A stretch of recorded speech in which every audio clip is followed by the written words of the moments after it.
En vivant dans le monde, nous sommes constamment entourés de personnes, de lieux et de choses du monde qui apportent joie et beauté dans nos vies.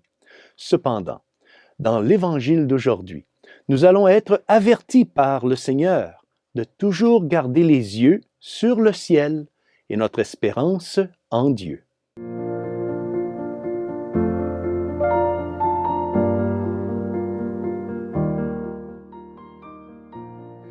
Chers frères et sœurs, Salve Maria.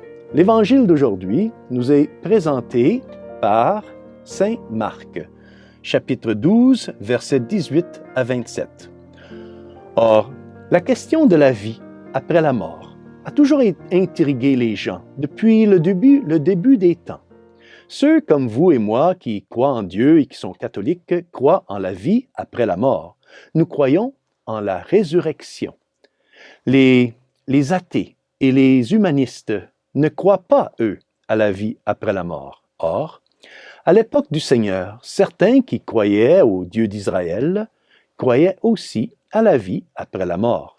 Mais il y en avait aussi qui ne croyaient pas à la vie après la mort. Et l'un de ces groupes était les Sadducéens. Les Sadducéens, c'étaient des gens qui ne croyaient pas en la résurrection. Et dans la lecture de l'Évangile d'aujourd'hui, nous voyons ces Sadducéens qui en fait étaient des ennemis du Seigneur. Ils essayent de ridiculiser le Seigneur Jésus en le trompant avec une question problématique sur la résurrection. Or, ces Sadducéens étaient un groupe de Juifs qui non seulement ne croyaient pas en la résurrection, mais ils ne croyaient pas aux anges ni aux mauvais esprits. Leur forme de religion s'inspirait d'une perspective naturaliste et terrestre du ciel. Par conséquent, ces Sadducéens avaient un gros problème. Ils ne pouvaient concevoir l'idée du ciel au-delà de ce qu'ils pouvaient voir de leurs yeux nus.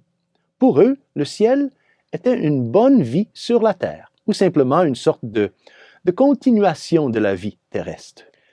Ne sommes-nous pas, nous aussi, parfois, un peu comme eux? N'avons-nous pas aussi parfois une perspective naturaliste de la vie? Ne vivons-nous pas aussi parfois comme s'il n'y avait pas de résurrection? Comme s'il n'y avait pas de vie après la mort? Car s'il n'y a pas de paradis, il n'y a pas d'enfer. Ne refusons-nous pas aussi parfois de reconnaître les réalités spirituelles parce que nous essayons de nous faire l'idée du ciel comme une image terrestre? Le ciel n'est pas simplement une autre version de la terre. Le ciel, c'est une réalité spirituelle. Ainsi, ces Sadducéens essayaient de tromper notre Seigneur au moyen d'une question problématique. Ils essaient de montrer à quel point, selon eux, la croyance en la vie après la mort est insensée. Et donc, ils présentent à Jésus le cas d'une femme qui a eu 7 maris. Oui, ils présentent à Jésus un exemple hypothétique, absurde, d'une femme dont le premier mari est mort. Et après sa mort, la femme doit épouser les 7 frères de son premier mari, qui meurent chacun à leur tour. Alors, au ciel, demande-t-il à Jésus, de qui sera-t-elle la femme? Leur questionnement suppose ici que la vie après la mort est une forme de prolongation de cette vie terrestre, qu'au ciel, les hommes et les femmes vont se marier et se donner en mariage.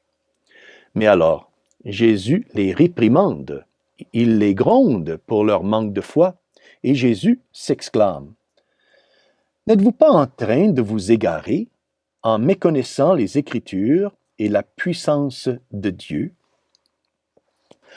Le Seigneur leur rappelle ici que lui, il est le Dieu des vivants et non le Dieu des morts.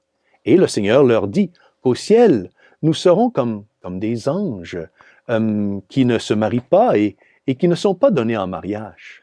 Combien de fois sommes-nous également comme hypnotisés par des personnes, des lieux et des choses du monde qui nous apportent un certain plaisir et une certaine beauté dans nos vies et et pour qui nous finissons par vivre parfois comme si le paradis, comme si la vie n'existait pas après la mort.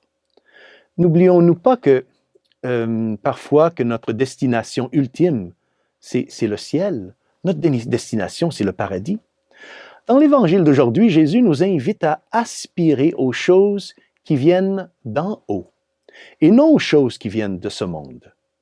Souvenons-nous toujours que l'une des déclarations que nous faisons lorsque nous prions le symbole des apôtres, le « Je crois en Dieu », et que nous croyons en la résurrection des morts. Cette croyance en la résurrection des morts est au centre de notre compréhension du salut. Considérons toujours que la vie sur la terre est temporaire et que notre relation avec le Seigneur est beaucoup plus importante que n'importe laquelle de nos relations matérielles ou humaines ici sur la terre. Alors, que Notre-Dame nous inspire toujours, que Notre-Dame, la mère de Jésus, mais aussi notre mère, nous aide à rechercher et à désirer toujours les choses célestes, les choses qui viennent du ciel. Et que Dieu Tout-Puissant vous bénisse, au nom du Père, du Fils et du Saint-Esprit. Amen. Salve Maria.